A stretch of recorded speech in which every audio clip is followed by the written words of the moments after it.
Hi guys, fort కొచ్చి దగ్గర ఉన్న marine డ్రైవ్కి వచ్చాను. ఇక్కడ వ్యూ మొత్తం చూడండి ఎంత బాగుందో. సముద్రం అలలు చూడండి ఎలా ఎగిసి పడుతున్నాయో. ఎందుకంటే ఆల్రెడీ మాన్సూన్ వచ్చేసాయి కాబట్టి సముద్రం అలలు అయితే ఎగిసి పడుతుంది. పైకి చాలా హైట్ వరకు వస్తుంది చూడండి. ఎందుకండి ఆహా ఖుషీ నువ్వు కనబడితే,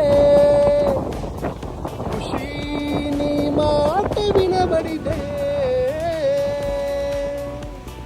మరి ఇలాంటి వ్యూస్ చూసినప్పుడు మనసు చాలా ఉల్లాసంగా ఉత్సాహంగా ఉంటుంది.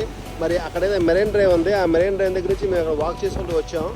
సూపర్ వ్యూస్ అన్నమాట, చూడండి ఎంత బాగుందో. వావ్, వీడియో వచ్చి తప్పకుండా లైక్ చేయండి. నా వీడియో చాలా మంది చూస్తున్నారు. I'm so happy. మరి చూసిన వెంటనే ఒక లైక్ కొట్టేసి మీ ఫ్రెండ్స్ కదా షేర్ చేయండి. ఎప్పుడు ఇలాంటి మంచి వ్యూస్ అందరికీ అందుతాయి. మరైనా తప్పకుండా షేర్ చేయండి.